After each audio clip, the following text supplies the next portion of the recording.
परम शांति, बेहद के बेहद की परम परम परम महाशांति है। आज हम चर्चा करेंगे कि जो ज्ञान मार्ग में बुद्धि को हम सूक्ष्म कैसे करें, कैसे बुद्धि को हम तीक्ष्ण करें।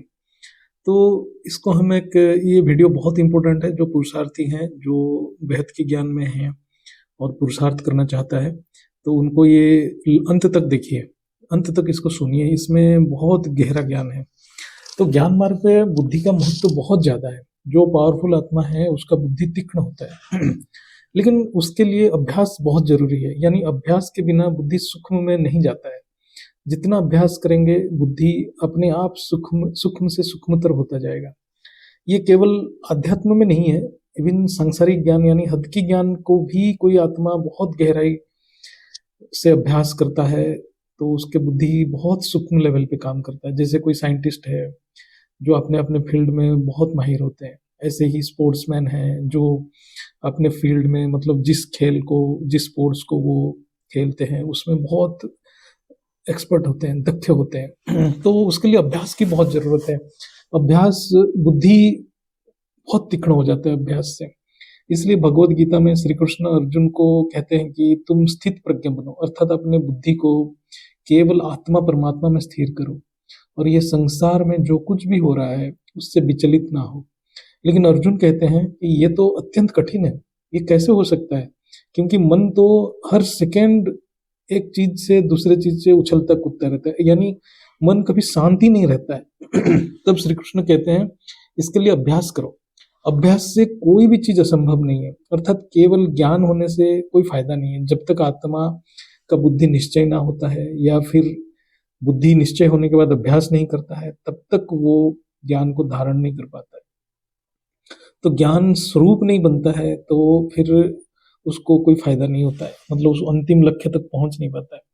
इसको समझने के लिए एक महाभारत की घटना को यहाँ बताते हैं, जो आपको सभी को समझ में आएगा कि बुद्धि अभ्यास से कैसे तीक्ष्ण हो जाता है, कैसे उसका प्रेजेंस ऑफ माइंड इतना बढ़ जाता है कि वो किसी भी परिस्थिति में बहुत सूक्ष्म तरीके से वो डिसीजन लेना शुरू कर देता है अपने आप, ऑटोमेटिक।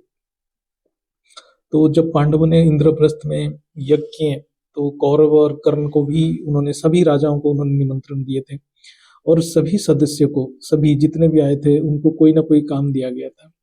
तब श्री कृष्ण ने युधिष्ठिर को ये सलाह दी कि आप कर्ण को दान के डिपार्टमेंट में लगाओ, मतलब जो यज्ञ में जो प्रजाएं आएंगे, जो जितने भी लोग आएंगे, उनको दान देने का जो कार्य था वो कर्ण के ऊपर था, जो दान देने का भार कर्ण के ऊपर था। क्योंकि श्री कृष्ण को पता था कि कर्ण सच में दानवीर हैं और वो, उनके जो बुद्धि है उनके दान के ऊपर बहुत फोकस्ड है, वो उसको बहुत समय से अभ्यासरत है दान युक्त संकल्प से। तो जब यज्ञ सकुशल समाप्त हुआ और सब चले गए, तब कृष्ण ने पांडवों को बोले कि ये जो यज्ञ का सफलता का मुख्य जो श्रेय है वो कर्ण को जाता है। तो ये जब बात बताए तो उनकी जो, ये बात सुन के थोड़ा पांडवों को आश्चर्य लगा, लेकिन कृष्ण फिर बोले कि जो कर्ण की जो उदारतापूर्ण दान से जो प्रजाओं और अतिथियां जो ये यज्ञ में आए थे, उन्होंने इतना आनंदित हुए कि उनके आशीर्वाद से यज्ञ अत्यधिक सफल हुआ।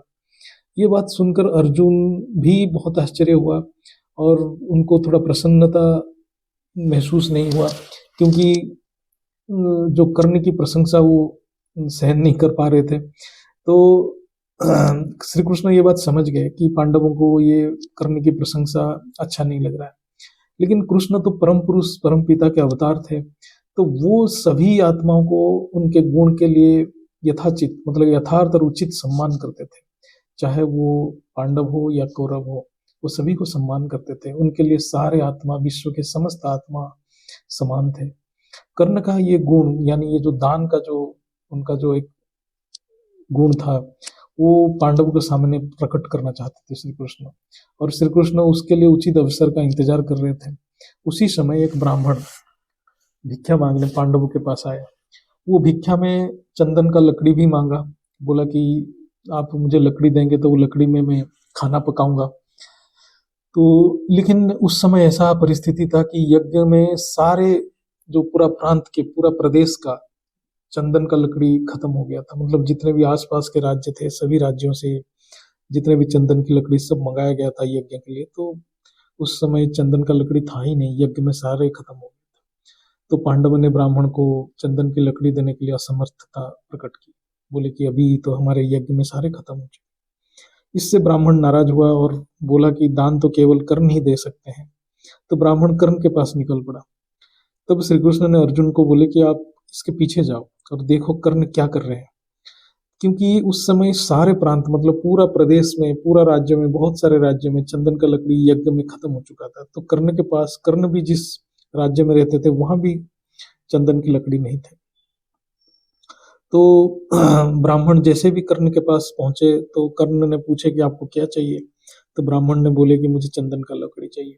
तो कर्ण ने बोला और इतनी सी बात है। तो कर्ण ने इमीडिएटली उन्होंने क्या किया, अपने जो घर पे जो उनका पलंग था यानी बेड था वो भी चंदन का बना हुआ था, तो धनुष में उनको तोड़ डाला और वो लकड़ी ब्राह्मण को दे दिया। फिर ब्राह्मण ने बोला इतने में से तो नहीं होगा और चाहिए। तो कर्ण ने फिर क्या किया, अपने जितने भी दरवाजे थे सारे चंदन के लकड़ी के थे, तो उन्होंने भी उसको तोड़ दिया और ब्राह्मण को दे दिया। तो ब्राह्मण खुशी खुशी वो सब लकड़ी लेके चला गया। तब श्री कृष्ण ने अर्जुन को पूछे कि क्या तुम्हारे राजप्रसाद में लकड़ी नहीं था। तब अर्जुन ने बोला ये तो हमारे बुद्धि में आया ही नहीं। तब श्री कृष्ण ने बोले कि आत्मा अभ्यास करता है तो बुद्धि ऑटोमेटिक काम करता है। बुद्धि अपना बेस्ट ऑप्शन संकल्प के हिसाब से अपना रास्ता निकाल लेता है, लेकिन उसके लिए अभ्यास बहुत जरूरी है। आप किस चीज के अभ्यास करते हो, किस संकल्प के ऊपर निश्चय है, उसको निरंतर अभ्यास से बुद्धि ऑटोमेटिक काम करता है। यहाँ पर हम देखेंगे जब वो ब्राह्मण कर्ण के पास गया तो उसके बुद्धि ऑटोमेटिक काम किया कि वो दान देने के लिए उसकी आत्मा, उसकी जो संकल्प तत्पर हो गया। तो जैसे संकल्प और आत्मा तत्पर हो गए तो बुद्धि ऑटोमेटिक काम करने लगा कि मैं कैसे दूं। तो ये अभ्यास से होता है। तो जब बुद्धि किसी संकल्प पे निश्चय हो जाता है और आत्मा उस संकल्प को निरंतर अभ्यास करे तो उसकी बुद्धि में सारे ऑप्शंस जितने भी विकल्प है अपने आप दिखता है। ये है आत्मा की शक्ति। यहाँ कर्म जो दान का संकल्प लिए थे वो उसकी निरंतर अभ्यास में थे, तो उनका बुद्धि ज्ञान में पक्का था, जो दान की जो संकल्प था उसमें पक्का हो गया था। तो यानी ज्ञान योग के अभ्यास से असंभव को संभव किया जा सकता है। तो ये गहरा ज्ञान है। ये ज्ञान के परिप्रेक्ष्य में इसको समझना बहुत जरूरी है कि अभ्यास कितना जरूरी है।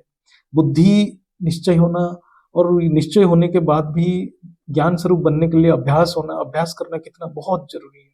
बेहद की ज्ञान में जो बेहद की आत्माएं हैं इसका मर्म तो समझ गए होंगे। ये सभी को ज्ञान के अभ्यास पुरुषार्थ में मदद करेगा। परम शांति। बेहद के बेहद की परम परम महाशांति महाशांति।